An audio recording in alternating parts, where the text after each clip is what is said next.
तो जैसा कि हम देख ही रहे हैं कि आजकल जो है वो स्टॉक मार्केट में सिर्फ अडानी ग्रुप की चर्चाएं रह रही है, और उसकी वजह से उस पे जो न्यूज़ आ रही है उसकी वजह से कई सारे स्टॉक्स जो है वो ऊपर नीचे चल रहे हैं। मतलब मार्केट में एक तो पहले से ही एक दिशा डिसाइडेड नहीं थी, और मार्केट अपनी दिशा पहले से डिसाइड नहीं कर पा रहा था, और ऊपर से अभी ये सारे मसले जो है वो सामने आ रहे हैं।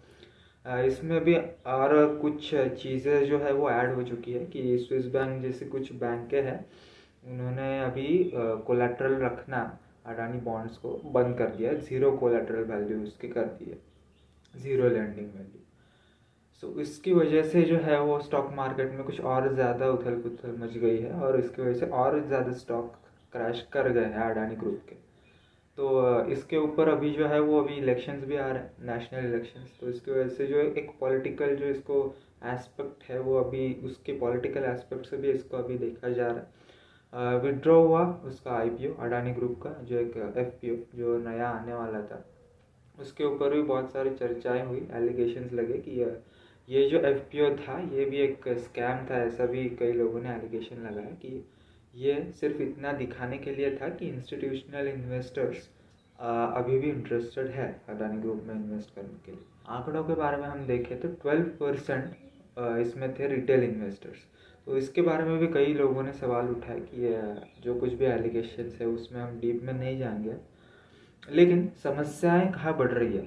तो पहला तो इस वीडियो का मोटिव ये है कि हमको जानना है कि इसको शॉर्ट किया जाए, इस पे लॉन्ग पोजीशन ली जाए। तो इस पे आपने भी बहुत सारा पहले भी रिसर्च किया होगा, और बहुत सारे लोग ये कहते हैं कि अभी इस स्टॉक को जो है वो अवॉइड करना ही बेहतर रहेगा।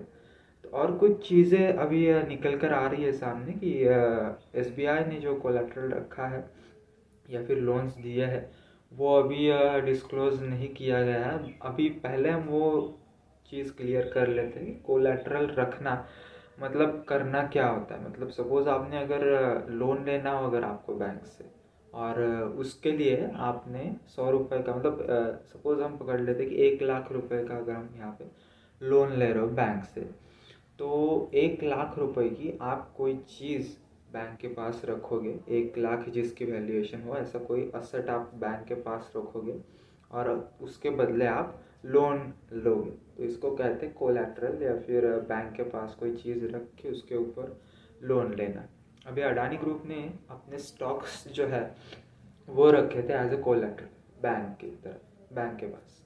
तो इसकी वजह से प्रॉब्लम हुआ यह है कि अडानी ग्रुप के जो स्टॉक्स है वो लगभग सारे ही स्टॉक्स 50% के अराउंड क्रैश हो चुके हैं। कुछ 50% से ज़्यादा भी क्रैश हो रखे हैं। तो इसकी वजह से जो लेंडिंग की जो वैल्यू थी, या फिर कोलेट्रल की जो, या फिर एसेट्स की जो वैल्यू थी वो कम हो चुकी है। तो ऐसे ही केस में हमको करना क्या पड़ता है कि और एसेट्स हमें बैंक को प्रोवाइड करने पड़ते हैं, या फिर और शेयर्स हमें बैंक को प्रोवाइड करने होते हैं। ये सारी चीज़ें चल रही है। एलआईसी के ऊपर भी बहुत सारी उथल पुथल मच रखी है। तो अभी जो देख रहे हैं हम कि पंजाब नेशनल बैंक ने जो अभी डेटा पब्लिश किया उसके ऊपर 7,000 करोड़ का उन्होंने भी कुछ लोन वगैरह अप्रूव किया है, सो उन्होंने डिस्क्लोज किया है। तो अभी आगे क्या करना चाहिए हमको, ये हमारा मेन मोटिव है इस वीडियो का। ये सारी चीज़ें जो है अभी सुनाई दे रही है हिंडनबर्ग रिपोर्ट के बाद, तो ये सारी ही जो चीज़ें हैं वो अभी तो निगेटिव ही है। मतलब कोई भी चीज़ पॉजिटिव नहीं निकल के आ रही है। अभी सेबी ने भी कुछ स्टॉक्स को जो है वो एक्स्ट्रा सर्विलेंस पे रखा गया है सेबी के द्वारा, एडिशनल सर्विलेंस पे। उनमें आते हैं अडानी एंटरप्राइजेस, अडानी पोर्ट्स, या फिर अंबुजा सीमेंट।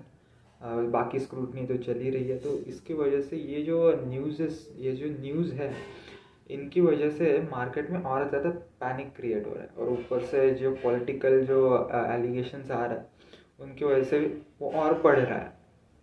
तो ऐसे में स्टॉक्स का और ज़्यादा गिरना बहुत ही ज़्यादा एक्सपेक्टेड है। अभी हिंडनबर्ग रिपोर्ट में 85% का करेक्शन हिंडनबर्ग रिपोर्ट के हिसाब से इन स्टॉक में एक्सपेक्टेड है। तो वहाँ तक कुछ लोग कहेंगे कि यहाँ पे स्टॉक्स जो है अडानी ग्रुप के वो शॉर्ट करना सही रहेगा। लेकिन अभी जो है वो सेबी ने खुद इसमें इन्वेस्टिगेशन जारी की है, इन्वेस्टिगेशन। तो इसकी वजह से हो क्या सकता है कि अगर सेबी के द्वारा या फिर कोई भी बड़े अथॉरिटीज़ के द्वारा अगर यहाँ पे हमको क्लीन चिट मिलती है तो जो है वो पूरा पासा ही पलट जाएगा, और स्टॉक्स में हमको बहुत ज़्यादा तेज़ी से रिवर्सल भी दिख सकता है, क्योंकि अगर क्लीन चिट ही मिल गई तो बहुत सारे इंस्टीट्यूशनल इन्वेस्टर्स या फिर रिटेल इन्वेस्टर्स भी, हम जैसे छोटे ट्रेडर्स भी इसको एज अ डिप बाय करना सोचेंगे। तो यहाँ पे शॉर्ट करना तो बहुत ही रिस्की है। अगर हिंडनबर्ग के बारे में देखा जाए तो वो तो काफ़ी कॉन्फिडेंट है उनके रिपोर्ट पर, और वहाँ से हमको 85% का करेक्शन देखने को मिल सकता है, जो कि अभी एक्सपेक्टेड भी है, क्योंकि जो कुछ भी चल रहा है सिनेरियो उसके हिसाब से लगता तो है नहीं कि 20% करेक्शन और ज़्यादा रोका जा सकता है। वो तो आज भी मार्केट खुल चुका है और भी गिर चुके ही होंगे स्टॉक्स। तो अगर बड़े कुछ अथॉरिटीज़ ने यहाँ पे अगर पॉजिटिव कुछ साइन दे दिए हमको, तो यहाँ पे ज़रूर से हमको रिवर्सल देखने को मिल सकता है। दूसरी चीज़ कि यहाँ पे अगर इस जो इन्वेस्टिगेशन चल रहा है इसमें अगर और कुछ गलत चीज़ें सामने आ गई तो 85% से नीचे भी स्टॉक गिर सकता है। तो अगर शॉर्ट पोजीशन ली और कुछ पॉजिटिव आ गया तो उसमें प्रॉब्लम हो सकती है, और अगर लॉन्ग लिया और कुछ इस जो इन्वेस्टिगेशन चल रहा है उस पर और ज़्यादा कुछ एलिगेशंस बढ़े तो हमको यहाँ पे और ज़्यादा दिक्कत वाला काम हो सकता है। ये गैम्बलिंग की तरह हो गया, क्योंकि हमको रिजल्ट्स जो है वो मालूम नहीं है पक्का कि होने क्या वाला है। अगर हम फंडामेंटल्स की तरफ देखें तो उनकी तरफ से स्टेटमेंट आया है अडानी जी की तरफ से कि स्टेटमेंट्स फंडामेंटल जो है वो बहुत स्ट्रांग है हमारी कंपनी के। लेकिन अभी जो मार्केट में सेंटिमेंट है, क्योंकि मार्केट आखिर सेंटिमेंट पे ही चलता है, तो सेंटिमेंट जो है वो पॉजिटिव नहीं है, वो हम सभी को पता है। तो इस स्टॉक को फिलहाल अवॉइड करना ही मेरे ख्याल से बेहतर रहेगा, क्योंकि बाकी 5000 कंपनियां हमारे पास है इन्वेस्ट करने के लिए। तो इन कंपनीज से और इन से रिलेटेड जो कुछ भी public company, public sector banks है, उनसे दूर रहना ही काफ़ी बेहतर रहेगा, क्योंकि बाकी सारे जो स्टॉक्स है वो तो हमारे पास है ही, लेकिन इसमें जो अभी ये लोन्स बॉन्ड्स कोलैटरल, क्योंकि फॉरेन कंपनीज ने भी लोन के बारे में अभी बहुत मुश्किलें खड़ी कर दी है, फॉरेन बैंक्स ने या फिर जो कुछ भी आप कह रहे हो।